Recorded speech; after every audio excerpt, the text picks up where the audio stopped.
All right, here we are again, Johnny and Josh. What's up, Josh?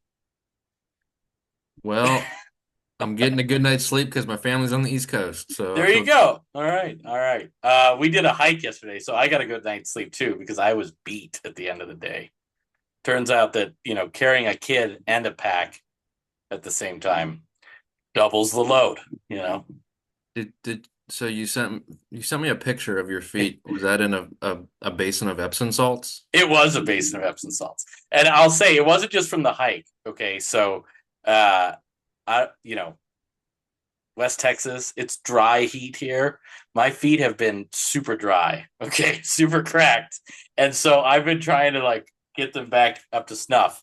But I don't think the hike did them any favors yesterday in the dry red dirt. I mean, I didn't hike barefoot, but they were still cracked at the end of the day. I mean, they were cracked at the start of the day too, so no worse for wear. But I was trying to exfoliate. I was trying to soak them up, get the calluses off. Do you have any tips? Tips on Foot preventing care, uh hiking, foot care, anything like that? I- I learned my lesson the first time we spent a weekend on the Appalachian Trail. Make sure the shoe size is the right one. Otherwise you might lose a toenail or two or three.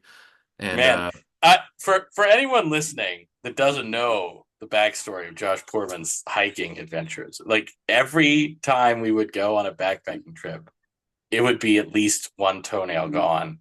It didn't matter if it was one overnight, two overnights, three overnights. Just well, shedding toenails like I mean, I was also wearing blue jeans on our first trip, so you live and learn. I've since then I found out there's a store called REI that sells clothing that is more suitable for hiking, but we all got to start somewhere. we also on our first trip, if you look back at the photos of our hike, we had garbage bags covering our sleeping bags. Like we just had our sleeping bags bungee corded to our packs, and we had black black hefty garbage bags covering them to make them waterproof. So we've come a long way that way. We were also just poor college students. We So, were, we were, but but that yeah, yeah, it's always good to get outside. It's always good to stay sane, take a hike, soak your yeah. feet. Yeah, it's been a while since I've soaked my feet. Um, but I do enjoy hiking still. Yeah, there I you guess go. it's not quite as dry out here in LA. I mean, that's not true.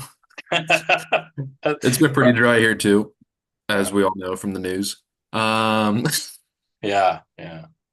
Well, that's good. I mean, as much as I wish this was a podcast about hiking and leisure sports, that was my calling in life. I'm sure that I missed it, but that's not what we're here to talk about. We're talking today about tariffs and about what these tariffs are doing to, I guess, well, what these tariffs are supposed to do to our economy, to the global economy, what they're doing to our friends and neighbors like Canada. We're not going to get too economic about it, I don't think, but I hope not, because neither of us are economic historians. we're certainly not economists. I haven't even done my taxes yet.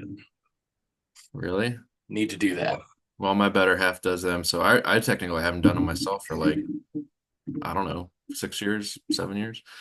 But Mm. yeah, no, I think I mean this is one of those subjects where it's constantly in the news. We all are kind of wondering what the game plan is, what's the idea here.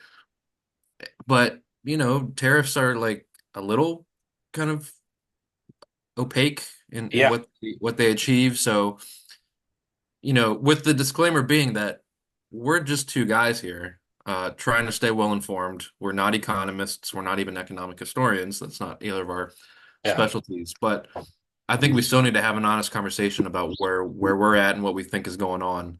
So the baseline question has to be like, what is a tariff and what does it achieve?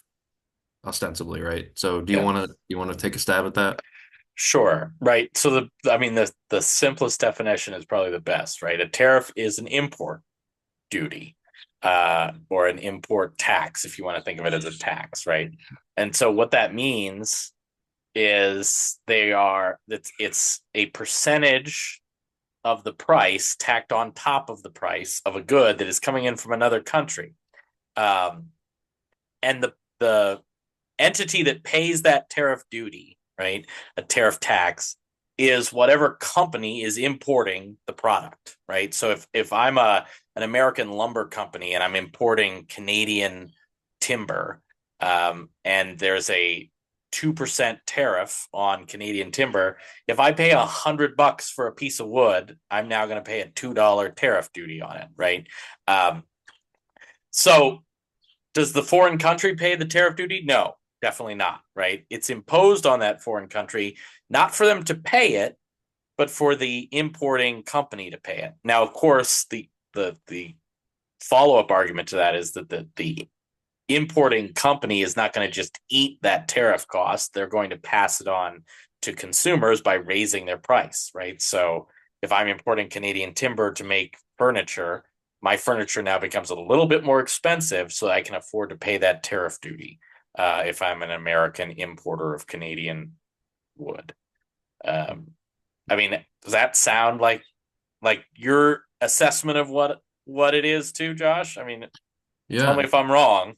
No, no, no. I mean, I think for me, it's the way I've kind of wrapped my mind about this is just thinking about specific examples. So let's take, I don't know, what's a popular Canadian liquor? You know of any? Like Well, Canadian Club? let's say no, Moosehead beer. Let's go. You read a Okay. Moosehead lager? I don't know. I don't think so. Oh, it's excellent. It's. I mean, it's cheap beer, but it's like drinking a banquet beer, but from Canada. So Oh, yeah, I purely drink American. So I'm joking. Um, so all right, so a six pack of Moosehead is going to be fif 15 bucks, right? okay, Or yeah, hold on, let me pick something that's divisible by 25%. 16 bucks, right? okay, All right, yes, so Trump puts a 25% tariff on some like Moosehead. So six yeah, pack, which would cost an 16 bucks, American consumer 16 bucks, is now going to cost what, 20 bucks? right, Yeah, an extra $4 onto it, right? So the idea is that ideally then the idea is that American beers and American six packs cost less than 20 bucks. So we'll be, as American consumers, purchasing more American products because they're more affordable, they're more cheaper. So we're kind of retrenching ourselves around our American manufacturing and consumption. The problem with that notion is it's a bit too idealistic and assuming that American companies are going to keep their prices at the cost they originally were and not sure. raise them to be just under the new tariffed cost, right? So It's a good point. Yeah, let's say what is it, Great Lakes Brewing Company? Is that American, right? it is. Yes, So let's Cleveland. say that, right. So Cleveland Company, they're also charging $16. If their competitor Moosehead is now up to 20, Yeah, you know, it's in the financial best interests of Great Lakes Brewing in Cleveland to then up their price to $19 it's a good to point. increase their profit margins, right? Yeah, So they're making more money, and that's helping American manufacturers. But who is that not helping? It's not helping the American consumer who's right. now paying $3 more to buy American or $4 more to buy Canadian, Yeah, right? yeah. Do I got that right? That's right. That's right. But okay, so that's a really good example, um, that like is very tangible. But I want to wind it back just a minute and say, okay, so if tariffs nominally raise prices, which is the critique that we've heard, right? So Donald Trump says, I want to leverage a tariff on Canada. The the liberals, so to speak, right? They they come out and they say this is going to raise costs, this is going to raise consumer prices. Like that's clearly their critique of tariffs in general, whether it's Trump proposing them or not. But tariffs are a thing. So what is the point of them, right? Like what are they actually supposed to achieve? Why are they supposed to work? What's the argument for a tariff? I already know what the argument against a tariff is, right? It's going to raise consumer costs. Yeah. But why does someone like Donald Trump think it's a good idea for tariffs? Or why does anyone think it's a good idea to have tariffs? Because there are some arguments that people make for these things. Yeah. Well, I mean, I think it's important to first acknowledge that tariffs are not inherently bad. They're not Right. inherently evil. If they're targeted in a very specific way, Yeah. it can be beneficial. And so we saw Right. this with, I mean, electric vehicle batteries have all these Right. semiconductors, right? And so we saw, I think in Trump one and then Biden, this targeted tariff This on is the Chinese semiconductors. yeah. And then we have the CHIPS Act under Biden to try and begin to bolster American manufacturing around semiconductors Yeah. and saying, well, who is the primary competitor? It's China. So let's put targeted tariffs just on semiconductors in China to help one, counter their influence and also build up our own base.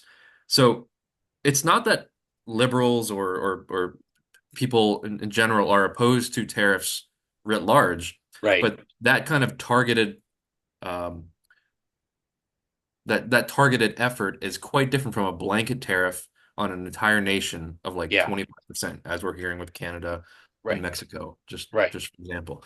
So, and in terms of what's the justification, I mean, pick your day of the week, and it's going to be different coming out of the Trump administration. Yeah. Yeah. Um, we've heard it all. Like we've heard it's meant to balance the budget.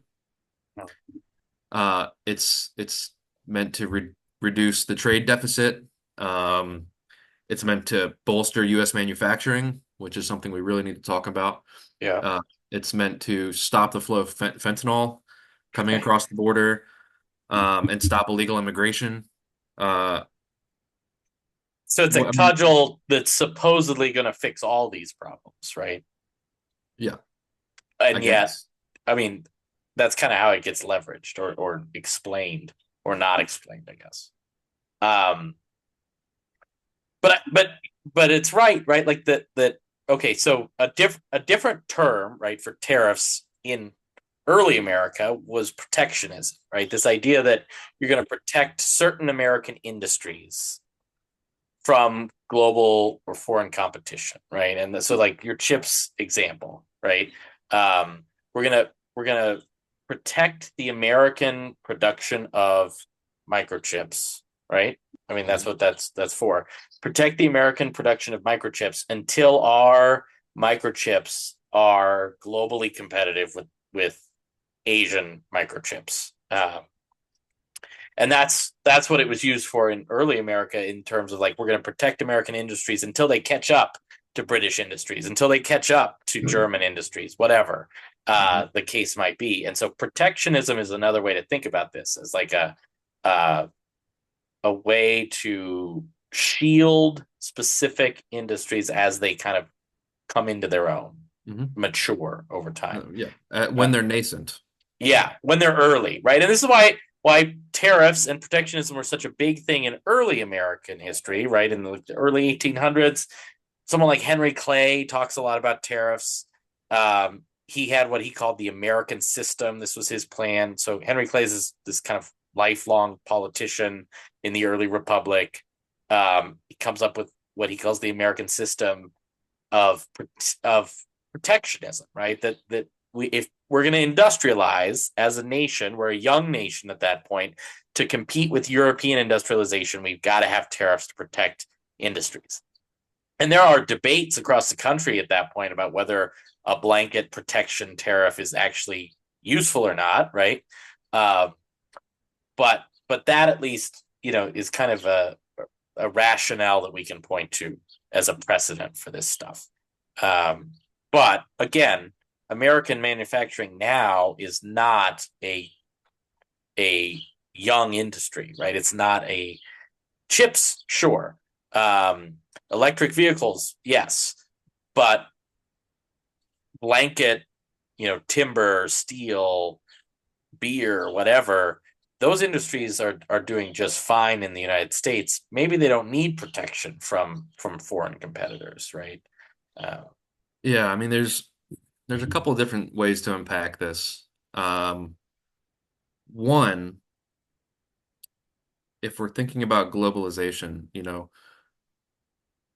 the U.S. of the 19th century, whether it's the early republic, yeah, early 19th century, or the late 19th century, um, Gilded Age. Yeah, where you really begin to see American manufacturing take off. It's just not a reality to say that the American industrial economy was embedded within a globalized market in the same way it is now. And yeah. yeah, there's some very academic ways to say, well, we've always been in a globalized market. Like, sure, fine.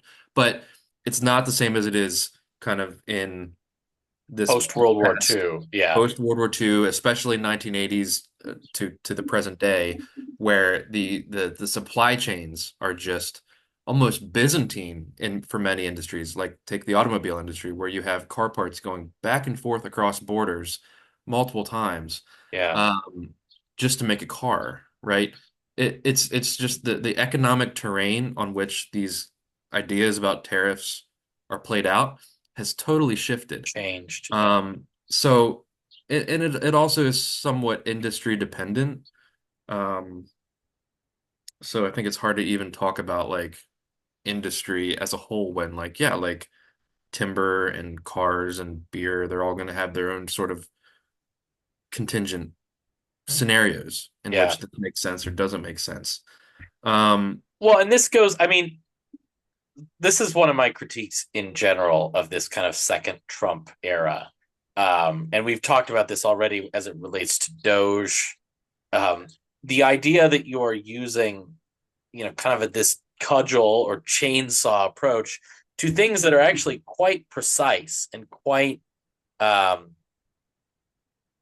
you should be going at something like a budget with the scalpel, right? You should be going at economic sanctions or tariffs with the same level of precision, right? So maybe we need to protect, I don't know, the maple industry of Vermont against a behemoth Canadian maple syrup industry.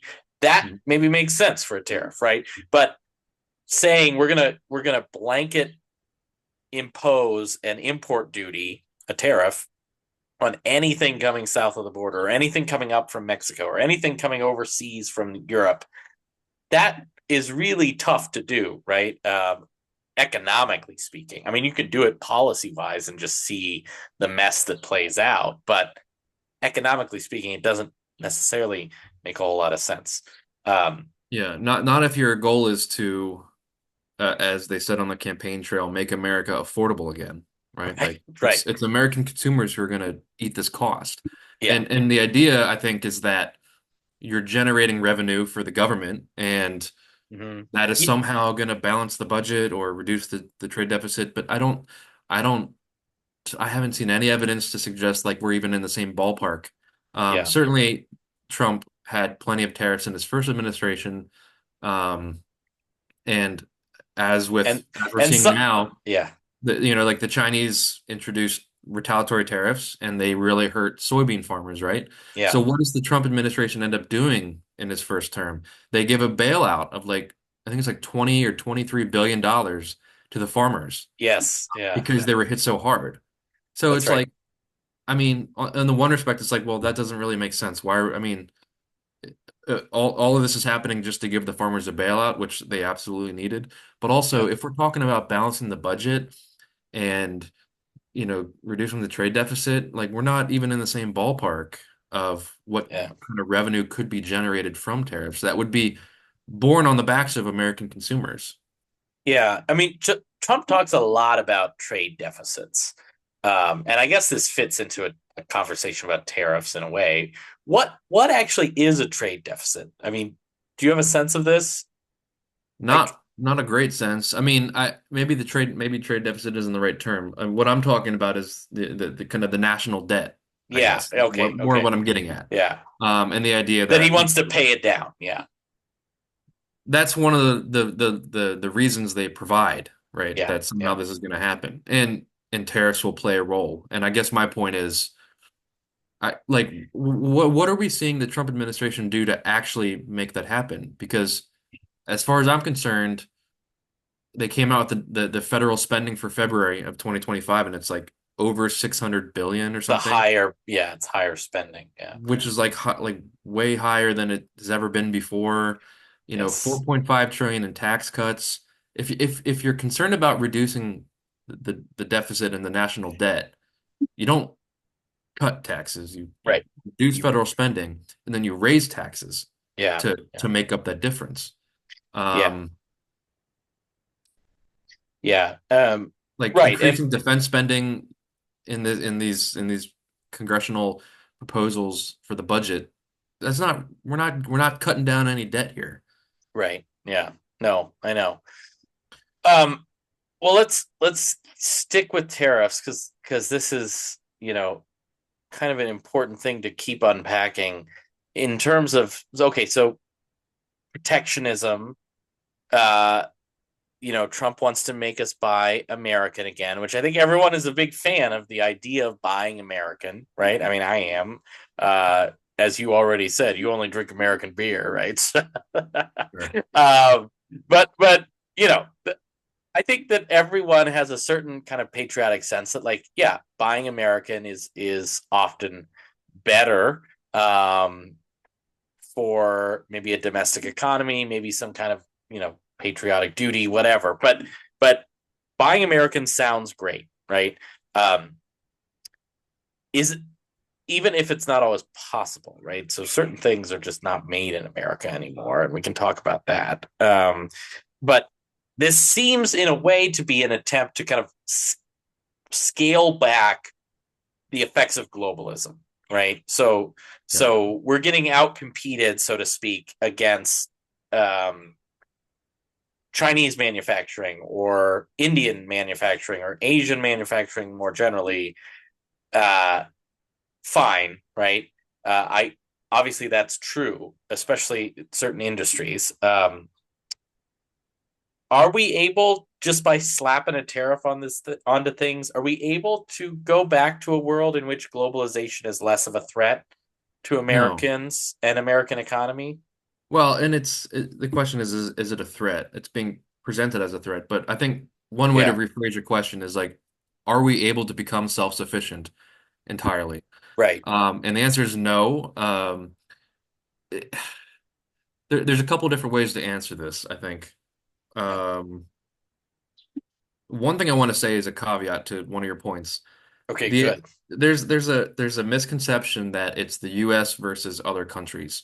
Uh, Um, and when we lose jobs, when we lose American jobs to like deindustrialization, it's China stealing them. Someone else got him. Yeah, Some other country's stolen them.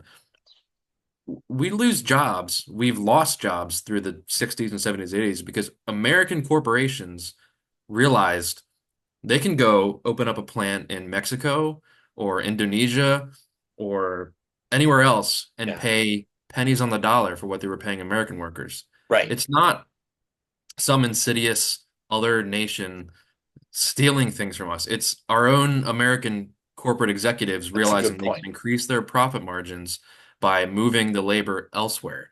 Right. Like that's kind of the central premise of economic history, like capital Yeah, mobility. Capital yeah, moves, labor yeah, doesn't, yeah, right? yeah, And there's so much you could say there about it's not even just a kind of a nation state issue. There's also a state within the US issue where you yeah. have right to work states, anti-union states like Yep. South Carolina or Texas, Texas. Yep. undercutting states Under that have these like manufacturing states. So right. The when you the talk blue the about blue wall states, right? The Michigan, Wisconsin, whatever. Yeah. when you talk about capital mobility, it's not a one-to-one simple like U.S. to Mexico. Yeah. Sometimes, and this is what Jefferson Cowie talks about in his Yeah. book on RCA, Yeah. it's it's much more circuitous. Like you see a plant in Bloomington, Indiana, and then it moves to Memphis, Tennessee, and Yep, then people start getting fed up with how little money they're making, and then it eventually moves to Mexico that's over right. the course of several decades. But it's not Mexico stealing the plant. It's not Mexico stealing the jobs. It's Yeah. those corporate executives making, you could argue making strategic decisions, right? I mean, why have all the California companies now moved to Texas? Because it's cheaper Hmm. to run a company in Texas, right? Because there are corporate tax breaks that they don't get in California. There are you can pay people potentially less, maybe not, right? There's less of a threat from unions, and so yeah, there's a lot of moving parts. Yeah. People lose jobs all the time domestically, let alone to international competition or international, plants moving overseas kind of stuff. I mean, I grew up And in Worcester, Ohio.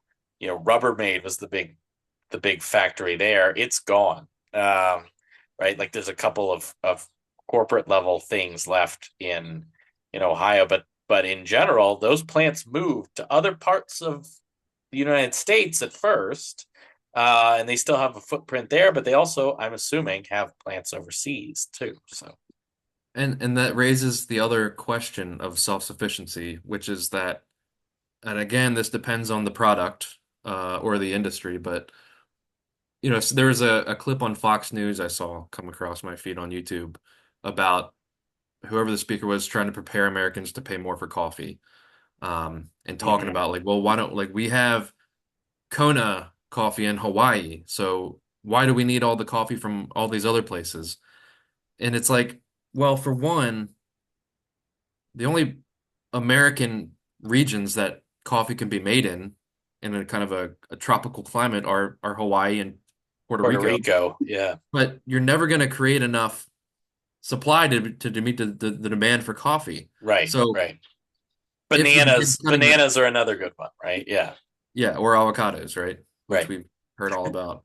Yeah, The immediate short term of that is if you begin throwing tariffs on to coffee imports from anywhere that's not Hawaii, is you're going to see a cup of coffee go from like $5 to like $15.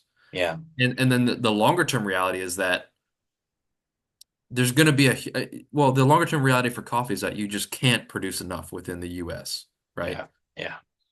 Maybe that's alluding to some imperial stuff we're going to talk about later, but Yeah, well, so yeah, it you push coffee from an everyday good to a luxury good, um, essentially, right?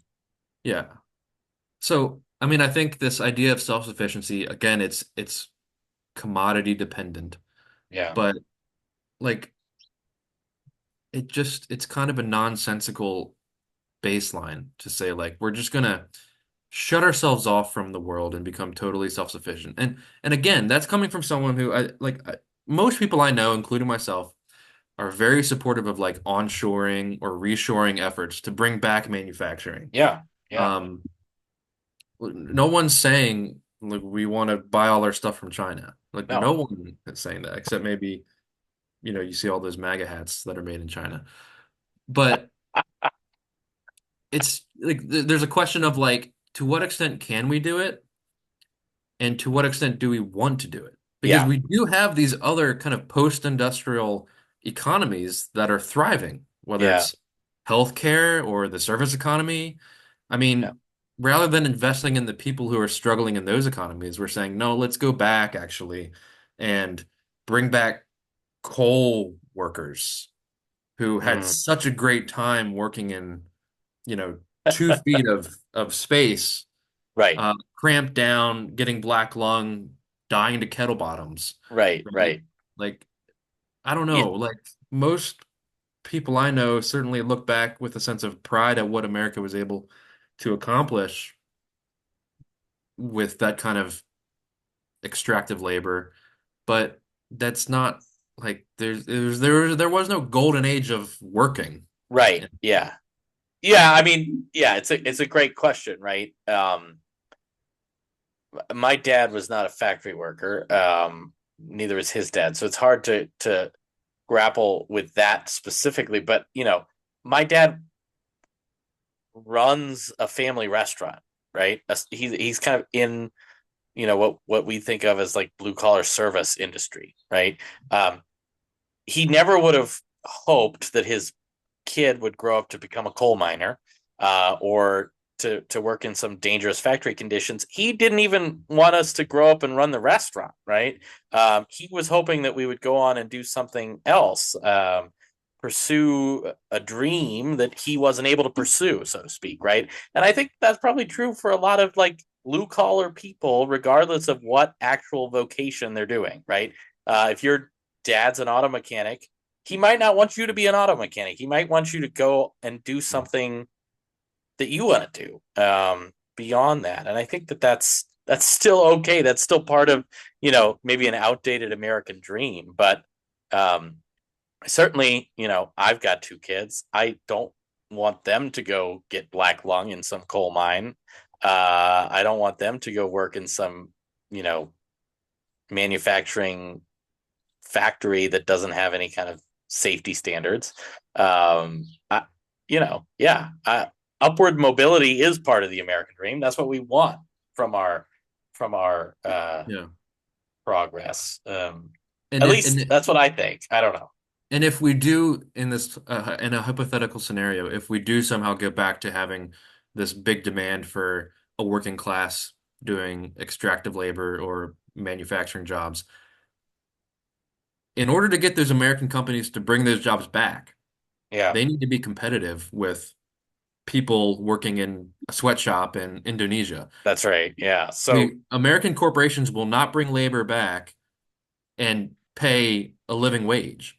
So yeah, we have to say, as if this is what we want, a return to manufacturing, um, in this at the scale that the Trump administration seems to want to bring it back at, yeah. you're going to be getting paid next to nothing. So as American workers, we have to say, yes, we're willing to get paid next to nothing, To which go. that's Yeah, obviously BS. And then as American consumers, you're like, yeah, we're willing to pay triple the price of yeah. products for this all to be done in America. Right, right.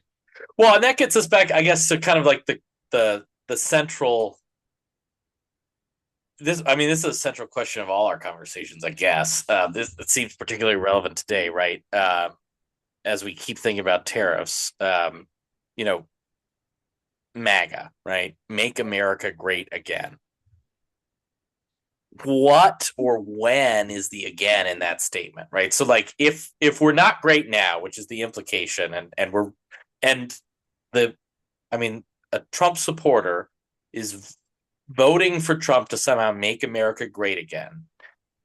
When was again, right? In the context of this conversation with tariffs and manufacturing and protectionism, it would imply, right, it's an era before globalization, right? Um, what I mean, if we apply the "Make America Great Again" statement to tariffs and to American manufacturing and to protectionism, what's the era Trump's after here? Yeah. If you look at it, Josh, you're a 20th century historian guy. What era fits here? Or I guess you're a modern U.S. history guy. That's what we'll call you. I don't What know. an insult. What an insult. Um, you know, no, current events. that's a good question. I think in 2015 or whenever that slogan started percolating through media, I guess I had the 50s in my mind, right? Yeah. And certainly, Or the 80s. I thought the 80s, right? Like the Reagan era. We're going to go back to the Reagan era kind of stuff. maybe. But I Maybe mean, not. I don't know. Maybe Reagan not. also, I mean, the MAGA slogan is Reagan's slogan too. Like That's he a good ran on the point. same slogan. Yeah. I don't know, but in my mind, the 50s made sense because that was when American manufacturing was at its kind of zenith after World War II. Um, it was like roughly a third of the GDP in the Yeah. 50s was American manufacturing, But whereas that's now, all. Yeah. Sorry, I'm keep interrupting you. You keep talking. no, it's all good. It's all good. But I mean, I think, Because yeah, I was gonna make the argument that, yeah, the 50s, sure, for first term Trump, but the 50s is also all about free trade, right? The 50s is all about the expansion of free trade, the American economy being part of the global economy, right? I mean, that all starts in the I'm 50s. getting there. I'm getting Okay, there. okay, okay. You keep going. I'm listening to the history lesson. I'll No, no, shut no. up. Oh gosh. No, I think the baseline for me when I started thinking about this initially was the 50s Yeah, because you have that kind of palpable attainment of what we'd say is the American dream, right? yeah. Where you have a nuclear family where there's one stable income and it's enough to buy a house, buy a couple cars, put the kids in college. And Well, so it's and again, this is the same era that I think of when I think of like you go from blue collar worker to potentially white collar kids, right? Like it's yes. the upward lift of higher education, better paying jobs, office work eventually, right? Yeah. Yeah, all of that stuff. And I think that's in the average Trump voter's mind still where it is. Yeah, That's what we all kind of want. I mean, certainly in a more inclusive setting, but we just all as Americans want a fair shake and we want to be able to make enough money to provide for our families and have some leisure time and live our lives. yeah, And the average Trump voter is totally right to want that. yeah, yeah, Um, I think what we're realizing to get to your question is that in Trump's mind, he's not looking at the 50s. yeah, He's looking more like at the 1890s, yeah, yeah. right? Right. Yeah, like end of the Gilded Age stuff, right? The Yes. the era of the robber barons. Yes. And it's a little weird how, you know, whether it's oil or railroad money coming out of the 1890s with the JP Morgans and the Rockefellers and the Carnegies and the Vanderbilts. Yeah, It's like all that was born out of this new technology of the railroads, right? yeah, And the expansion across the American landscape yeah. of railroads. Right. So it's like imagine if we had a kind of a new technology that was exploding across some digital landscape and you had these people who were just becoming the wealthiest people in human history off of it. It's like, oh wait, Yeah, that's where who's we're sitting at. be who's sitting behind Trump at his inauguration? Um, yeah, the oligarchs, the robber It's barons of the it's the new 21st robber century. baron era, right? It's Bezos, Musk, uh, Zuckerman, Zuckerberg, yeah, I mean all of Zuckerberg. them. Yeah, And when I say all of them, I mean like just like three or four people. yeah, Yeah. yeah, Um, yeah. and and The ultra wealthy, often technocrat type billionaires, right? yeah, and to be clear, the Gilded Age around the turn of the 20th century was a fantastic time to be alive. If you happen to be one of those three or four individuals we just mentioned. Well, it's also a fantastic time for this idea and the ideology behind tariffs and protectionism and American manufacturing, right? So these things all fit together in that way. Um, and we're going to kind of have a part two of this episode. We'll talk more about this, but it's William McKinley is the big tariff guy in that same era. And I think, as we heard from the inauguration, Trump loves McKinley now, and I think Trump sees himself as a new McKinley in a way. Yeah. So Um, stay tuned for part two that's on right. tariffs. Yeah, we'll be right back with that. For now, we'll sign off, I guess, and then we'll be right back at it to talk more about tariffs, kind of their historical connections. William McKinley being part of that, but not the only part. And then we're going to talk a little bit, because it's near and dear to my heart, about Canada specifically, right? And like where Canada and the attacks on Canada and the tariffs on Canada, where they all fit into this whole thing. Okay. Mhm. All right. Stay tuned, Josh.